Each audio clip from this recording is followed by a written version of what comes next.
Lights up, we rise from the silence. Hearts race like thunder and sirens.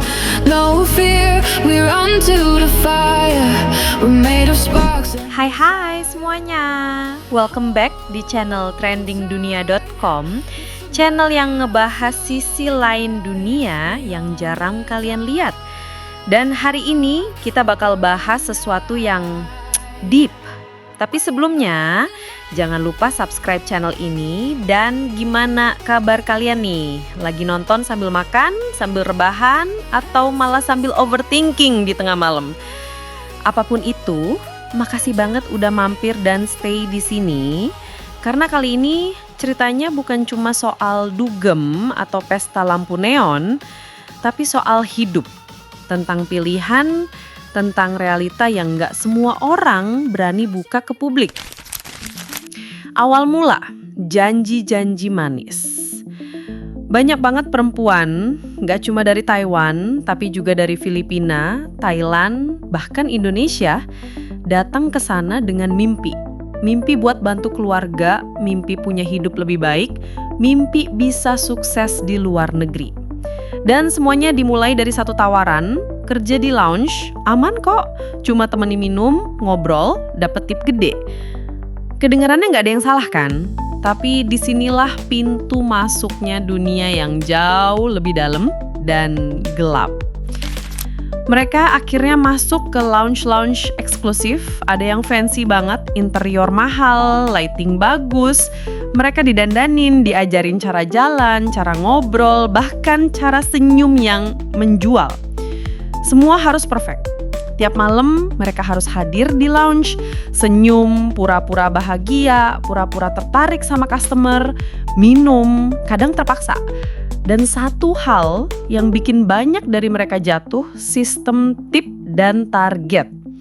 Lo nggak bisa nolak tamu. Kalau tamunya kasar, lo diem. Kalau dia maksa minum, lo harus terima. Karena apa? Kalau lo ngenolak, lo dicap susah di-handle.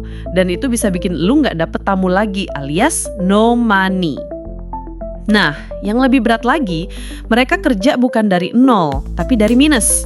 Mereka datang dengan biaya penempatan kerja yang harus mereka lunasin. Ada yang 50 juta rupiah, ada yang lebih. Itu artinya semua tip awal dan gaji dipotong buat bayar utang. Dan kalau dalam sebulan lu nggak capai target, lu bisa dipindahin, dihukum, atau bahkan dipulangkan tanpa bayaran. Gagal, hancur. Gue pernah dengar cerita dari salah satu teman TKI kita, namanya disamarkan ya, sebut aja Mbak Zelina. Dia dulu kerja sebagai asisten rumah tangga, tapi karena iming-iming gaji lebih tinggi, dia pindah ke lounge.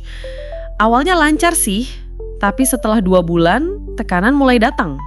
Ada customer yang kasar, ada yang minta lebih dari sekedar ditemani minum, dan saat dia nolak, dia langsung dibekukan, nggak dikasih jadwal tampil. Akhirnya dia harus minta tolong temen buat makan di negara orang, tanpa uang, tanpa suara. Tapi ada juga yang bertahan, yang bisa mainin sistemnya, yang tetap jaga batasan sambil pelan-pelan lunasin utang, tapi capek. Mental mereka babak belur. Beberapa lounge atau klub, nggak semua, tapi sebagian main belakang. Mereka nawarin tambahan. Pelan-pelan tamu yang bayar lebih bisa booking. Dan itu udah bukan sekedar kerja hiburan. Banyak dari mereka nggak punya pilihan. Karena kalau nolak bisa dimusuhin, diancem, bahkan dikembalikan ke agensi. Beberapa harus kabur. Ada yang sampai kehilangan paspor dan ini nyata. Kenapa masih banyak yang mau? Lu mungkin mikir, kalau gitu kenapa masih banyak yang mau masuk ke dunia itu?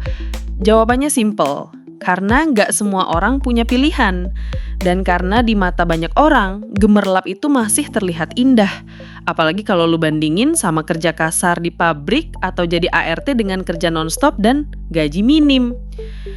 Kalau lu mikir kerja di dunia malam itu cuma soal make up tebel, heels tinggi, dan ketawa palsu, lu salah besar. Karena yang nggak lu lihat itu bagian paling berat. Capek yang nggak bisa diceritain ke siapa-siapa. Mereka kerja dari jam 7 malam sampai jam 4 atau 3 pagi. balik ke dorm yang sempit, tidur sebentar, terus siangnya harus latihan, belajar bahasa baru, belajar gestur baru, atau bahkan ikut photoshoot buat promosi lounge. Lu pernah gak sih ngerasain senyum tapi hati lu lagi jatuh? Nah bayangin, lu harus lakuin itu setiap malam selama berbulan-bulan bahkan bertahun-tahun. Itu bukan kerja biasa, itu survival mode. Di sistem kerja kayak gini, customer itu segalanya. Lu harus ramah, lu harus ngerti mood mereka, bahkan harus siap dimarahin tanpa ngebales. Ada customer yang emang niat datang buat ngobrol, santai, tapi nggak sedikit yang datang dengan harapan lebih. Mereka anggap bayar lebih sama dengan bisa minta lebih, dan itu ngeri.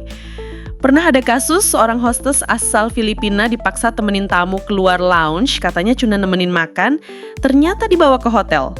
Dia kabur, tapi di blacklist dari lounge tempat dia kerja. Nggak bisa balik kerja, nggak bisa dapet tempat baru, hilang semua. Dan lucunya, bahkan setelah kerja kayak gitu, pas ngirim uang ke rumah, mereka masih dianggap sukses. Keluarga nggak tahu mereka kerja di lounge, dianggap kerja kantoran atau kerja legal di restoran tekombongong. Ada juga yang beneran tutup mulut, karena kalau ketahuan kerja di dunia hiburan malam bisa dianggap aib, bisa diputus hubungan. Tapi di saat yang sama, merekalah tulang punggung keluarga. Jadi kebayangkan, tekanan dari luar negeri dan dalam negeri nyatu. Mereka harus pura-pura kuat, pura-pura sukses, pura-pura bahagia. Padahal mereka cuma pengen dihargai.